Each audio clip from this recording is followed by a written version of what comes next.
Friends, just imagine that due to a nuclear disaster, the entire world has been destroyed. There are no humans left, no children either. But somehow, in Ireland, only 1 boy and 6 girls survive. The responsibility of moving humanity forward now lies in the hands of this 1 boy and these 6 girls. This is exactly what we see in today's movie After the Dark. At the beginning of the movie, we see James and Petra. Petra is leaving for her class and tells James not to fall asleep again, or he will be late. Then she leaves. Since James is tired, he falls asleep. When he wakes up, he realizes that he is late for class. He rushes and reaches the class just at the last moment. Everyone is attending a philosophy class. Their professor is Zimit. Today is the students' last class. Zimit says that it is time to practically test everything they have learned this year. He explains that they will do an exercise to understand what the students have truly learned. Students begin suggesting different situations. One student says that if 5 people are tied to one railway track and 1 person is tied to another track, it is better to divert the train toward the 1 person, because saving 5 lives is better than saving 1. Another student says the situation could be such that a very heavy man is standing in front of the track. If he is pushed onto the track, the train will derail and all 5 people will survive. A girl suggests a situation where she is about to fall from a building. To save herself, she contacts her 3 friends. They do not help her, because if they try, they will fall as well. When the girl survives, she realizes that she can never trust those 3 friends again. Other students suggest similar situations, but Zimit wants to discuss something different. He says that an apocalypse has come to Earth. Nuclear bombs are falling everywhere. There is only 1 bunker for survival, where people must spend 1 year. The goal is not just survival, but continuing the human race. After 1 year, the surviving people will move humanity forward. The bunker has the capacity for only 10 people. The problem is that there are 21 people. Obviously, not everyone can enter the bunker. Due to limited food and oxygen for 1 year, some people must sacrifice themselves. This entire exercise happens within imagination. Everyone remains in the classroom, but the scenes play out in their minds. They discuss the exercise, but in the movie, these scenes are shown as if they are real. In reality, they exist only in imagination. Now we know there are 21 people, but only 10 can stay in the bunker. Who will stay inside and who must sacrifice themselves will be decided based on profession. Zimit asks them to draw cards with professions written on them. If a person's profession is useful for the future, they are allowed to stay in the bunker. The rest will stay outside. James is a farmer. After the apocalypse, he can use his farming skills to increase food supply. Since petrol engines will be less useful in the future, farming becomes essential. That is why James must survive. One boy is an electrician. He can help fix electrical faults inside the bunker. But professions like fashion designer or real estate agent are considered less useful. Such people are given lower priority to survive. One person's profession is poet. Zimit immediately shoots him. He says he will not enter the bunker, and since he will die painfully from nuclear radiation anyway, it is better to free him now. Friends, once again, remember that none of this is actually happening. This is only a classroom discussion being shown as scenes. Now everyone votes on who is eligible to survive based on profession. Georgina is a doctor, so everyone votes for her. A boy named Chips is a carpenter, so he is also eligible. In the end, everyone votes in favor of Zimit, because he has a wild garden. They think he might have secret information that could be useful. Now the group is divided. Those who will stay in the bunker for 1 year, and those who will remain outside and die from nuclear bombs. James says that before entering the bunker, they should spend some time alone. While he is spending time with Petra, he hears the sound of gunshots. He sees that Zimit has killed everyone who was supposed to stay outside. The remaining people quickly make a plan and enter the bunker. They close the door before Zimit reaches it because he has now become a danger. Inside the bunker, time passes. One day, Petra goes outside and sees that Zimit has been badly burned by nuclear radiation. He tells her that only he knows the bunker's exit code. Then he dies. When the others learn this, one person is about to open the door, but the rest stop them, saying that opening the door will kill everyone due to radiation. They think Zimit might be lying, so they do not open it. Days pass. Months pass. Zimit's body slowly decomposes over time. Finally, when 1 year is complete, Earth has recovered. But when they try to exit the bunker, it asks for a password. Zimit was telling the truth. Now they are trapped inside. They do not give up. They try to break the door in different ways. They shoot at it and try to force it open, but the door does not open. After some days, some people sacrifice themselves. Those who remain die due to lack of oxygen. After this, we return to the classroom scene. The students ask why only Zimit had the exit code.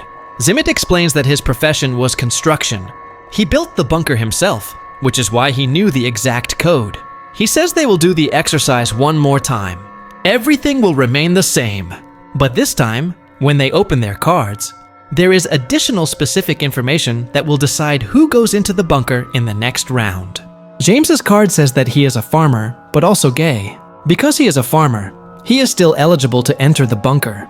Georgina's card reveals that she will suffer from a virus after some time. She will not survive long, so no one votes for her. Similarly, opera singers and artists receive no votes. Some people who stayed in the bunker last time are now sent outside. Once again, the situation turns violent. Zimit secretly takes a gun from the bunker and shoots a student. The group splits again. One side will enter the bunker, the other will stay outside. Georgina asks Zimit for the key and tries to escape with others. But all of them die in a nuclear explosion. Jim and the rest have already entered the bunker. At night, Petra notices that James is not in his bed. When she looks for him, she sees James being intimate with a boy named Jack because James is gay. Petra tells everyone. Zimit announces that everyone must choose partners so they can produce children. Only then can the human species continue. Everyone agrees. All the girls choose partners, but Petra remains alone. She is told to make Zimit her partner.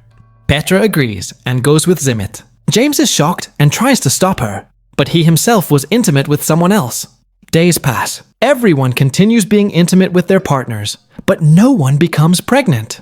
Zimit then announces a disturbing rule. Every girl must be intimate with every man, so that at least one pregnancy happens.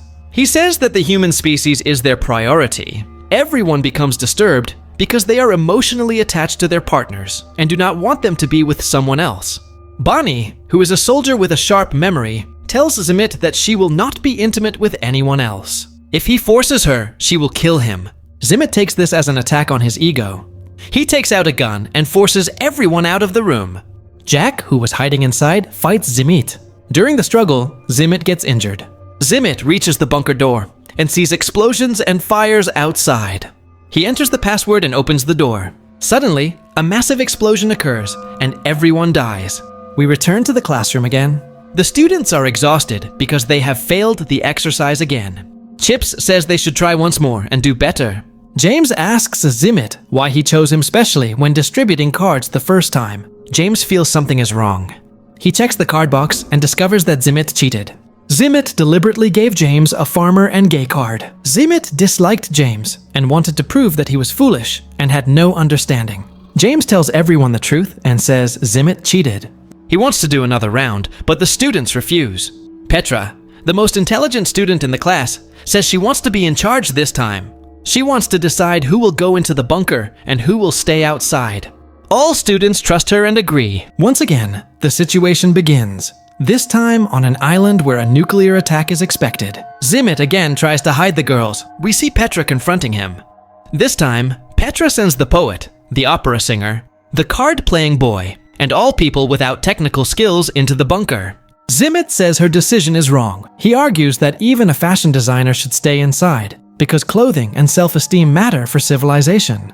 Petra forms a group of 10 people that includes both men and women, but not Zimit. She also keeps herself outside the bunker. Zimit wants to enter the bunker and angrily tries to take out his gun, but Bonnie quickly steals it. Zimit tries to take the gun and shoot James, but James threatens him and tells him to leave. Zimit says they will need the password, which only he knows, but Petra does not tell him that she already knows the password. In the previous round, when the password was entered, Bonnie saw it and remembered it due to her sharp memory. Hearing this, Zimit leaves. James asks Petra to enter the bunker, but she refuses. She says there is another island nearby, and they will go there by vote.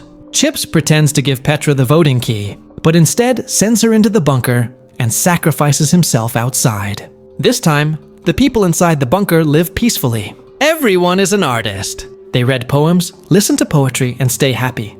Days pass and 1 year is completed. When they come outside, they see that nothing has changed. No bomb ever fell on their island. Zimit says they will still die because they have no technical skills and cannot survive long. But Petra thinks differently. She says she made decisions not based on logic, but from the heart. She believed that however long they lived, they should live happily. They would accept death with peace. Suddenly, a bomb appears. James accepts death and is about to press the button. At that moment, Zimmet arrives with a gun. His hair has grown long, and he is still alive, with only one bullet left. He tries to shoot James, but everyone steps forward to protect him. They press the bomb button, and an explosion occurs. Meanwhile, Chips narrates his side of the story. He says they reached another island by voting. Later, all the boys died, and he was left alone with 6 girls. He had the opportunity to be intimate with each girl on different days. He spent his time this way, resting on the 7th day. Hearing this, everyone laughs.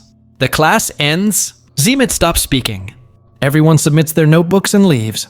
But wait, there is still a twist left. After everyone leaves, Petra goes to Zimmet. It is revealed that Petra was having an affair with Zimmet. That is why Zimmet was jealous of James, because Petra loved James. Petra kisses Zimmet one last time and leaves. Zimmet returns to his room where a gun is placed. We hear the sound of a gunshot. In the end, this too is revealed to be Zimmet's imagination.